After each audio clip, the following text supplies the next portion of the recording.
Welcome to my house. Welcome to the Structure Talk podcast, a production of Structure Tech Home Inspections. My name is Reuben Saltzman. I'm your host, alongside building science geek Tessa Murray. We help home inspectors up their game through education, and we help homeowners to be better stewards of their houses. We've been keeping it real on this podcast since 2019, and we are also the #1 home inspection podcast in the world, according to my mom. Welcome to another episode of the Structure Tech Podcast. Good morning, Tessa. How are you doing today? Hey, Reuben. I'm doing well. How are you doing? I can't complain. Not too much. You know what? I always say that. I could complain just a little bit. It's okay to complain now and then. I'll tell you, I am a hurting unit. I had a wipeout. I've got one of those one wheels. It's an electric skateboard type of thing, but you stand sideways. You do. Of course I do. And I take that thing disc golfing. And it's like my personal golf cart. And I was on a really soggy field one of those days right after the snow melted when it was 80 degrees. It was several weeks ago, but super soggy field, just had to get after it. And I lost control. It went out on me. I mean, I had it all last year, never wiped out once, but I had a gnarly wipeout. Thought I broke my collarbone, and I screwed up one shoulder because I landed on it, and I screwed up the other one because I got whiplash. And it's been a slow recovery. And then I'm playing softball with my church, my men's league, and then I pulled a leg muscle on top of it. So I am a hot mess right now. I got a nasty pull in my leg, and my shoulders are ruined. So I'm frustrated about all of that. I was going to say you're able to throw a softball, so you must be recovering. But that doesn't stop you, right, Reuben? Aren't you still a part of CrossFit? I'm still going to the gym. Yeah, I'm still doing CrossFit. I probably shouldn't. I took a week off. I did take a week off, but I can't stay away. It's so addicting. I wish I had your energy. If you did it for a week, you'd probably become hooked. Everybody does. But yeah, what's new in your world, Tess? Yeah, I'll stick with my yoga. From me. Yeah, thanks. Well, this weekend was the 100-mile garage sale, which is an annual event. I guess it's a really big thing from Red Wing to Winona. I helped my Willowbrook Farms, the place that I work for, have this really big garage sale, and we gathered up lots of leftover decor from weddings and linens and things that the owner was trying to get rid of, and set it up in this huge barn on tables. And it took several days of moving and setup and everything. And this was funny. I sent you a text. You remember, Reuben? I sent you a text the other day of picture of a dining room table leg assembly. And I said, here's another example of needing one of the tools on your every homeowner should have tool list. I needed a deep socket wrench, and I didn't have one to tighten the nuts on that table leg. And it was so frustrating, right? It was. Oh. Yes. Oh, you made my day with that text, Tess. It was like, all right, justification. I know she was secretly rolling her eyes at me, but I was like, Reuben would be laughing at me right now. So I just stay tuned. I wonder what's going to happen next week. I'm going to need some weird tool that I never use, probably, to keep this going. Awesome. I love it. We're on a roll, Tess. Good stuff. So anyways, what's the topic of today? Well, today, you know what? I thought we'd go over an email. I got this, I won't say the full name because I didn't get permission, but we'll just say Christopher. Christopher wrote in about the podcast, and he's starting a new home inspection business, and he had some questions about getting into it. He's looking for some advice about, really what to do during the first 3 months to get the ball rolling. And so at first I thought he was talking about just business advice, but he says he's already got insurance and he's got a certification through a home inspection organization. But he's mostly looking for advice on the actual inspections. He's talking about advice on the do's and don'ts for a noob, for someone who hasn't done this before. He's really concerned about liability, and he's concerned about making mistakes and how to, how do I not make these mistakes? How do I not get sued in my first 3 months of business? So he's got a bunch of different questions here. And I thought, That's a fun thing to talk about because you and I were just discussing that Yes. offline besides this email, right? I thought that it'd be a really good podcast to dive into kind of some of the things that you've learned as a business owner running a home inspection company, do's, don'ts, lessons, guidance, recommendations. So let's dive into it. Sure. All right, let's talk about it. So we're going to do this in no particular order because we have not thought our thoughts out well enough to make them logical. It's just going to be stuff that comes to mind.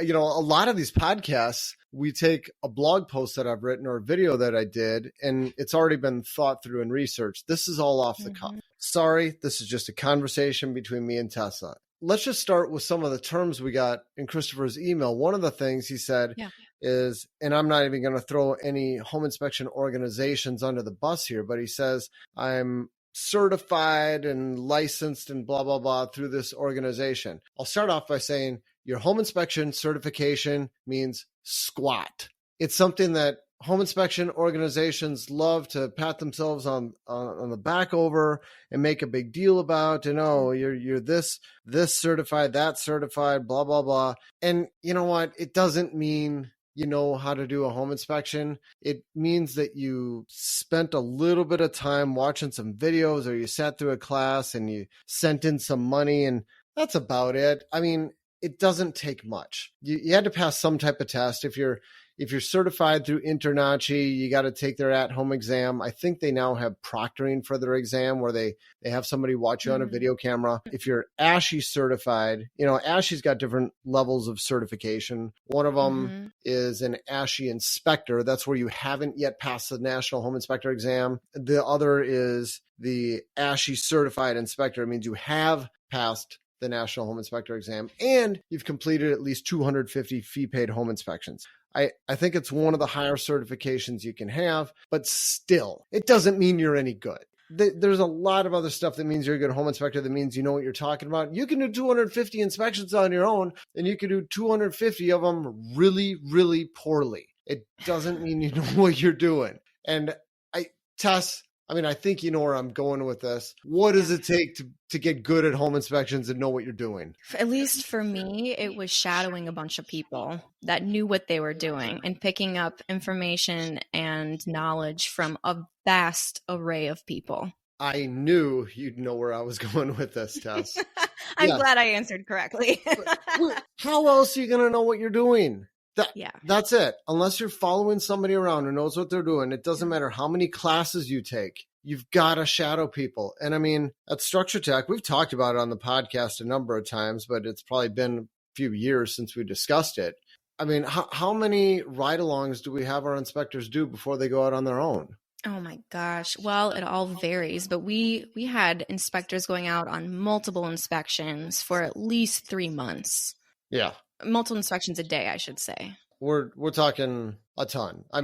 Probably somewhere around 100, 150 inspections. At least 100. Yep, it's a lot. So if you're not doing that, I don't care what kind of background you have, whether you were in the trades, you've been a plumber, an electrician, and all that. It's like, doesn't matter. That doesn't equate to home inspection experience. You may be very knowledgeable, but it doesn't mean that you were skilled at finding defects inside a house. It's two different things. And I'll add to this too. I learned a lot of things of like what not to do. That's one of Chris's questions of like, what can I avoid to reduce my liability? And it's like, there were so many stories I heard while I was shadowing from different inspectors on things that resulted in a disaster. And that stuck with me and helped me avoid making the same mistakes. Yes, absolutely. And if you want to hear some of those, for any podcast listeners, find our podcast on some of our top home inspection mistakes.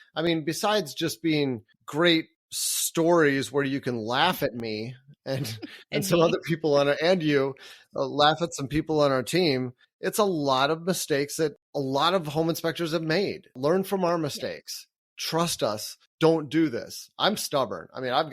I don't know. I have a tough time learning from other people's mistakes. I got to make them myself. But if I were smarter, I would learn from others' mistakes a lot quicker. I think it's one thing to hear something, but then it's another thing to actually do it.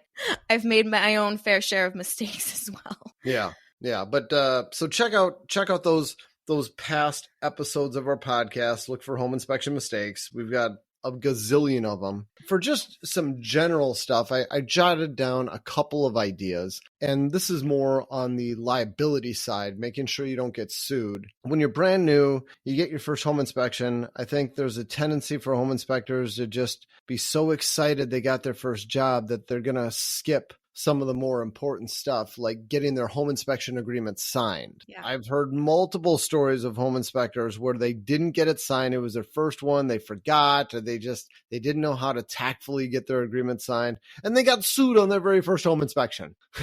Like, how bad would that be? So get your home inspection agreement signed, and don't try to have your client sign it on site. You need to have a way of sending it to your client ahead of time. Now, we use ISN. If you're brand new to business, you're surely not going to have anything fancy like that. You're going to be doing this on the back of a postage stamp, essentially. That's how everybody starts with their first inspection. But at least you should have some type of agreement that your insurance company helped you produce, and you can email it over to your client and tell your client, look, I need you to sign this and send it back to me if you don't have some type of electronic signature capture system. Or, you can tell them, print it out and sign it and take a picture with your phone.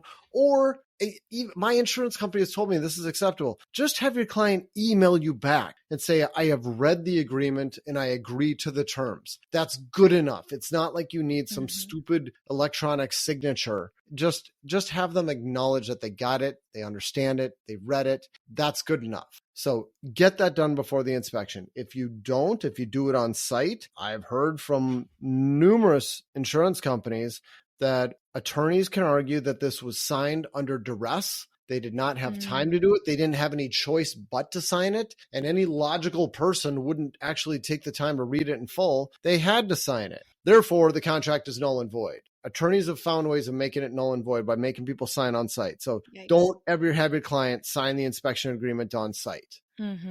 That is really, really good advice. Along those lines, we talked about just the technical aspect of, what are some things you can do, and listening to that podcast would be really good about how, don't make the same mistakes we made. But we have another podcast too, talking about our inspection process. If you're interested in hearing kind of how we go through a house and what we inspect and what we don't, we went into detail on that, didn't we? Yeah.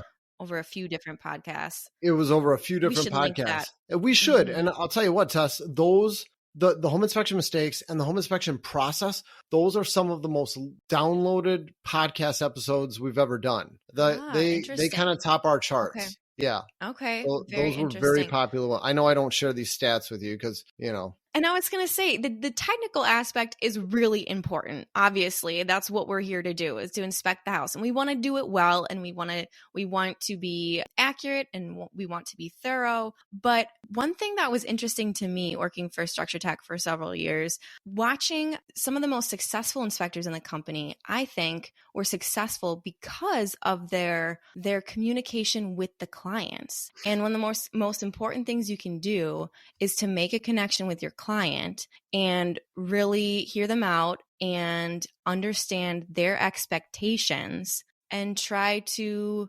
deliver on that. And I've also seen some other inspectors who you could argue maybe aren't technically the most thorough or accurate, but they've got really good people skills. Yep. And they don't get complaints. Yes. And on the other spectrum, inspectors who are really accurate and thorough, good at what they do technically, but don't have great people skills, get complaints about stupid things. Tessa, you hit the nail on the head. Yes. There's this person isn't in business anymore, and I won't even say where they're located, but it's somebody I know. And this person was one of the most knowledgeable home inspectors I've ever met. They had been doing this forever. I mean, they were, their ASHI number was like a double-digit number or something, I think. Now, for reference, for anybody who doesn't know, they're in the 6 digits. Like, super smart inspector, but had horrible bedside manner and had a lot of negative Google reviews, basically just saying they were a jerk. It's like, it doesn't matter how much you know if you're a jerk. Yeah. People want to work with people they like. So exactly. And I don't know how you could possibly work on your personality, I feel like that's just something that we would hire for, because I felt like I Yeah. can't teach someone to have a good personality, Yeah. but No, you um, can't. there are But for things you can Christopher, do. yeah, for Christopher who's writing in or anyone else that's listening, I think it's really important to take some time when you meet your client on site, whenever that is, to, hear out what their concerns are, understand their questions, and explain what you're doing, explain what you're looking at, what you're inspecting, and what you can't inspect. And just make sure that you're making that client feel heard. And at the end of the day, if there is something that you missed, you're much less likely to get sued over it because of that. Yeah. Yeah. And just making that personal connection. And Tessa, it's so funny you say that, because I just read a review that came in overnight. And Mm, this is a Google review. So this is public information. I'm yeah. not going to be sharing anything that's not out there publicly. In part of this review, this woman left a glowing review. She said, "The inspector and my fiance also connected over their shared knowledge of Star Trek, which helped make a more personal connection." Like, this is right in the 5-star review. Like, Oh, I mean, funny. Yeah. I love it. It just speaks to the importance of making those connections. Yes. Oh, Super, super important. That's and great. I think I know who that inspector is. we won't say. That's awesome. And and along that, one of the best books I've read on that, I think you know what I'm going to say. It's How to Win Friends and Influence People. Yes. Timeless Yes. classic. Yep, we've mentioned that on the podcast a few times, I think, but it's good to just bring it up again. And are there other books, Reuben, that you would recommend for people that are thinking about starting their own business, or, are running their own business and are looking for recommendations on good reading? Oh man, Tess, I've got so many books. I came out with my recommended reading list back in 2019, and I had Mhm. it pulled into books for everyone, books on business, books on health and fitness, blah blah blah. And I just did it again. I just did another one this year. What was it? In March, I did another blog post called Reuben's Recommended Reading for 2023, my favorite books from the past 4 years. And it doesn't Oh, mean books that great. were published in the last 4 years. It's just, here's an update to my last list. Here's some of my favorites over the last 4 years. And I don't want to bore you with all of them here. I'm curious to dive into your lists, and maybe we'll have to talk about that on another podcast. But yeah, what are some of your top business book recommendations? Dare to Lead, Brave Work, Tough Conversations, Whole Hearts by Brene Brown. Lots of discussion around leadership, trust, shame, for perfectionism, vulnerability, sympathy versus emotion, just relating to people. Brene Brown, and Yeah. I like audiobooks. She read her own audiobook, which is especially great. She's very entertaining. Love her books. Who, Not How. Really good book once you get into hiring and starting to grow your business. And the premise of this is that quit focusing on how you're going to get things done. Think more about who can you bring in your world who already knows how to do it, and then they can get it done. Like Tessa, if you're trying to build a website, quit trying to spend all your time thinking about how am I going to build this? How am I going to find content? How am I going to figure out which platform to use and publish it and who's going to host it? And instead think, who can help me do this? And who's going to hold Yeah. my hand? So Yes. the book is called Who Not How. That's the essence of it, but there's just so many aha things I took out of it. Another good Uh-huh. one. This one, I would not have sought this book out. I don't think he's walking over to pick it up off my desk. The author's name is Ryan Hawk. The book is Welcome to Management. I saw this guy speak live, semi-live. It was a very intimate event, and I got his book for free, and it was fantastic. The subtitle is How to Grow from Top Performer to Excellent Leader. It's not for the one person shop, but a great book on leadership and getting into management. And What's it then called again? it's called Welcome to Management. And the Okay. dude is just super smart. I was so impressed by this guy. And then, okay, two more. Yeah. These are the more recent ones. The Infinite Game by Simon Sinek. And it's talking about, well, I'll just read my summary here. I said that finite games have a fixed set of rules, known scoring methods, and an agreed upon objective. But infinite games have known and unknown players, no agreed upon rules. There's no such thing as winning. And the primary objective is to keep playing.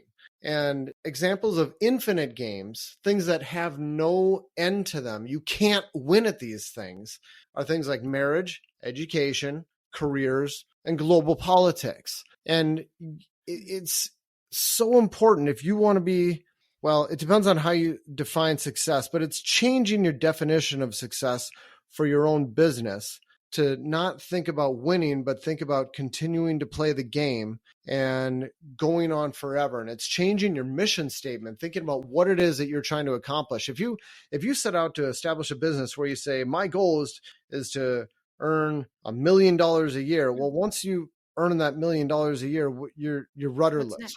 What's next? You know what, Reuben? I think just hearing you talk about this, it's helping expand your perspective on, on the mission, on your purpose for your business. And instead of thinking, in a close-up, perspective, you're taking a step back and looking at it from like 10,000 foot view. Yes. And I think that's really important, just long-term for society and for our planet as a whole. Like, we need to be thinking about that, So true. So bigger true. Perspective. So that's great. And I'll give you one more. This one is Extreme Ownership by Jocko Willink and Leif Babin. Again, the book is Extreme Ownership, How U.S. Navy SEALs Lead and Win. And the basis of this is that no matter what happens to you in your life, there's something you could have done differently to change the outcome. It's about owning everything that happens to you. And everybody ought to read this book. Doesn't matter who you are, what you do, but it's really focused more on business leadership.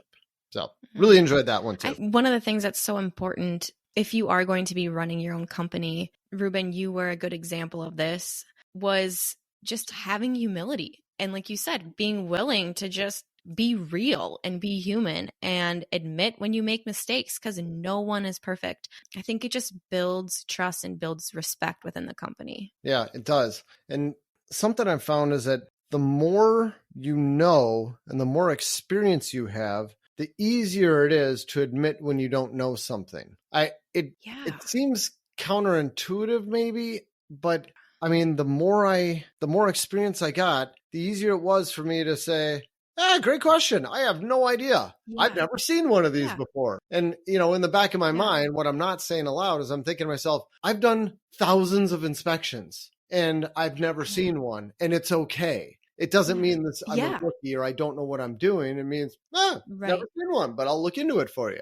And I got way more confident with saying, I don't know. But in the past, when I was only at this for a year or whatever, it would really scare me to say that. Yes. Yeah, I think it just, the comfort level comes from having more confidence. Like, the more you do something, the easier it gets, the more confident you get at it, and the more comfortable you are being a little bit more vulnerable. Yeah.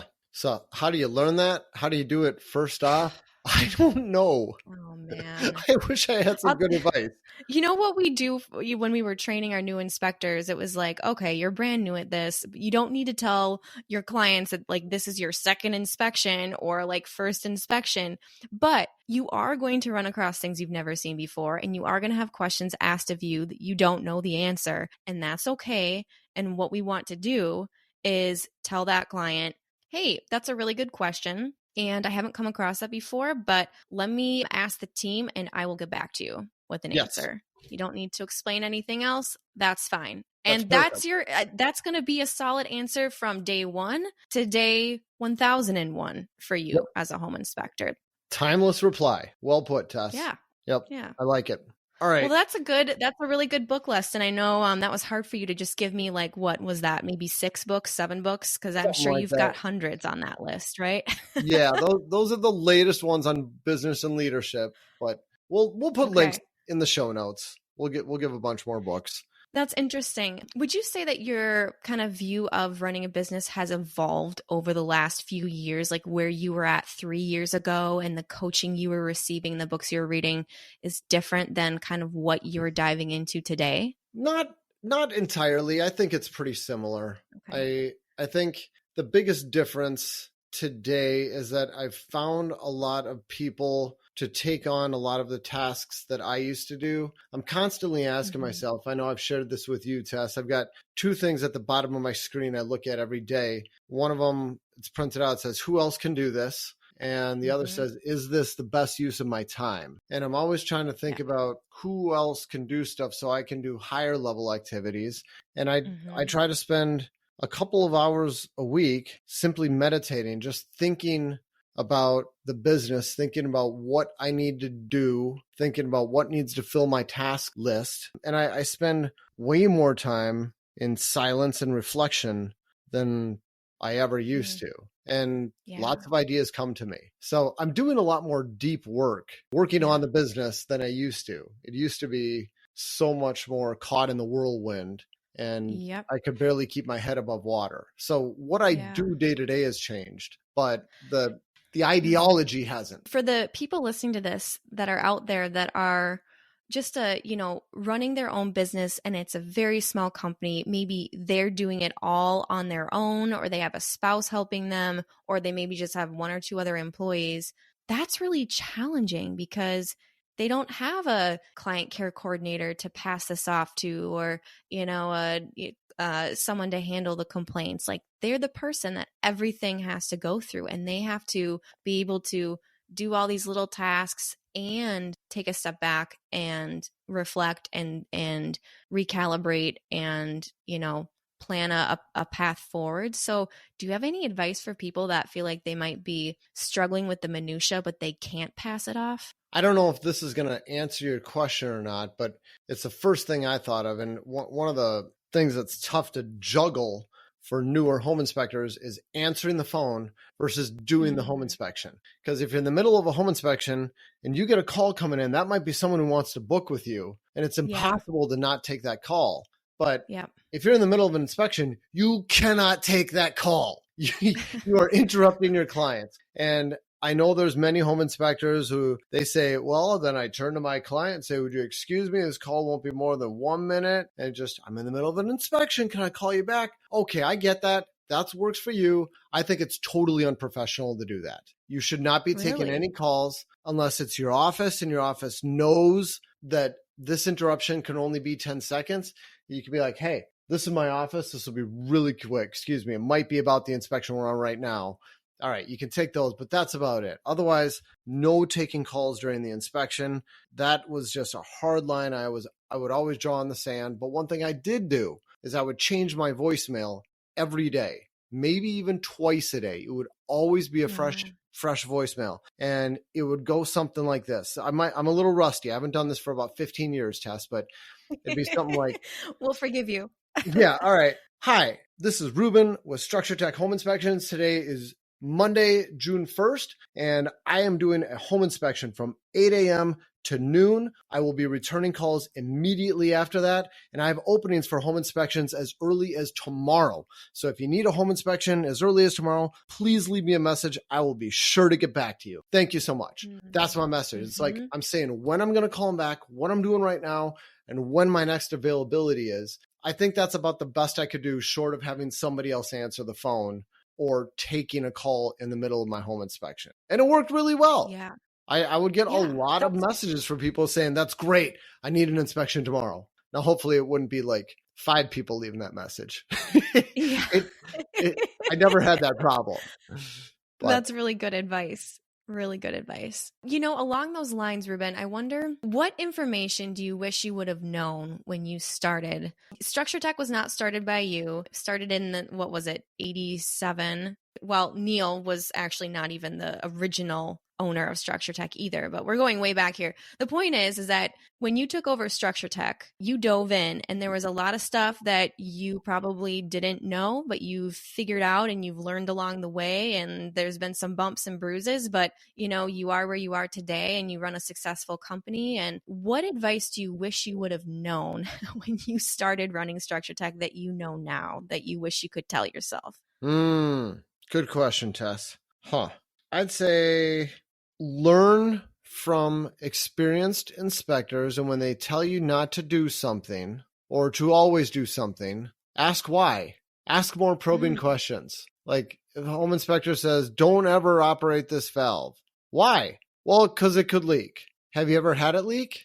Well, no, I've just heard it. Okay, all right, that's fine. But when they say, yeah, I had one leak one time and it ruined my day and it cost me $1,000. Oh, okay. All right. Got it. Like that's a powerful story. And those mean a ton to me. So just following a lot more advice. Another thing would be following a system, having a routine down. Just about every time I've done something that was stupid or cost me money or it was a big mistake, it's because I got out of my routine. I broke my routine or I broke my system for doing the inspection and it was painful. So stick with your routine no matter how excited you are to be doing your first couple of home inspections or who's there, whatever. Don't let it break your routine. That's how you'll screw stuff up. Good advice. I wish I had something better for you, Tess. Well, I feel like those are great answers for almost like on a home inspector level. But what about like running a business, a multi-inspector company? Like what kind of things do you wish you would have known when you started that you've learned? And this could be anything from like managing people to different types of software to, anything. That's a broad question. Sorry, I'm hitting you with this and we didn't prepare. So that's okay. It's tough. I'd say trust my gut. Listen to my gut a lot more. I know that there have been some people that we hired where it didn't work out, and my gut told me in the very beginning that it wasn't going to work out, and it didn't, but it was painful. It was expensive and painful to have these people not work out. And you've heard this before, but it is so true. Can't emphasize it enough. Hire slow, fire quickly. There have been people where this is not when you were a part of the hiring process, but when it was just me, where we hired people too quickly. We didn't do enough vetting. We didn't get to know them well enough. And they were bad hires. And there's other people where it took us way too long to get rid of them. I knew in my heart that this person should not be a part of the team and took way too long to let them go. Should have done it way sooner. I think kind of what I hear you saying too is sometimes the right thing to do may not be the easiest, and you just have to trust your gut and that inner voice, whatever it is within you, and take that leap. Yes. And do yes. it. And same thing with clients. I mean, if you got a client where it feels like this is a bad client, this is not going to end well, we're off on the wrong foot. You got such a temptation to just say, okay, I'm going to take their money. Or, I mean, for me, I felt like, okay, I need to provide good service. I am not the owner. In the beginning, it's like, all right, I'm not the owner. And what kind of a bad employee or representative am I being if I got this really difficult client and I just say, we can't work with you? It's like, I don't have the right to fire clients as a new person. And you may not feel like you have the right to do that because there's so many people involved in a real estate transaction. It's complicated. You got the real estate agents and everybody else, and it's all hinging on this home inspection. But there are a handful of home inspections where I wish I would have just stopped the inspection in the middle of it and said, look, we can't work together. Or I had a belligerent seller who wasn't even our client, somebody who was just obnoxious at the house. And I should have said, look, either you need to leave or leave us alone and stay in a different part of the house, or I'm going to leave. We can't both be here at the same time, as respectfully as possible. And I didn't in a couple of those cases. And it was just nasty situations. Yeah. Very tough. Yeah. Those are tough situations. You've had your share of those, sure. huh? I've had a few of those. Yeah. Those are not easy. It takes confidence to be able to say that, but it's for the best in the long run. If you go to do those hard things, One thing I was going to add to this list, that one thing I've kind of, observed with you, Reuben, over the years that we worked together was that you always just kind of had an open mind and were willing to try something. You were open to suggestions, open to new things. And you were willing to kind of take risks and invest in things or people that, there was no guarantee it would work out. And sometimes things worked out and sometimes they didn't. And that was okay. That was kind of part of the company culture. It's like, we are trying to be the best versions of ourselves, and change is a part of life. And I think it helped ultimately Structure Tech kind of find its way, but in a, through a process that doesn't have to be perfect. And you stay curious, you stay open, and you stay humble. Yes. And ultimately, you grow and you improve. Yeah. And, kind of the guiding question for any of that stuff, should I do this new thing?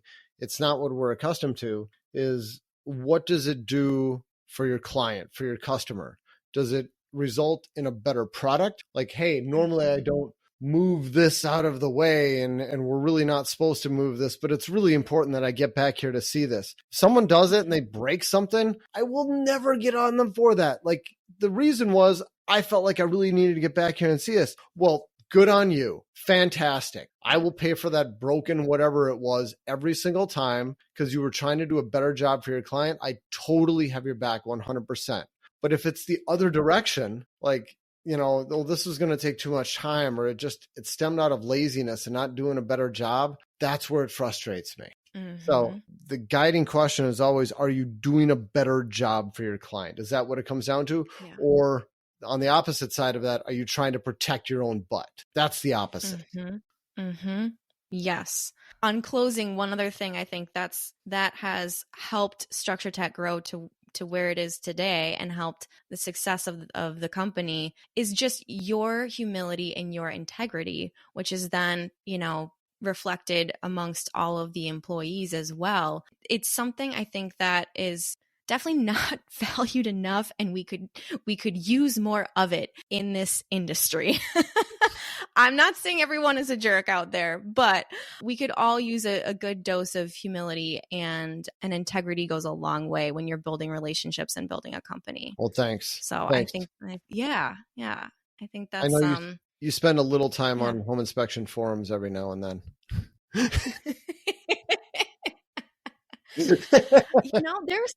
There's some rude, mean people out there, and it's not just home inspectors, this entire world. So just be a good human, treat people the way you want to be treated, and be kind. We're not going to do any better than that, Tess. That's a good wrap. Way to close it out. Thank you. All right.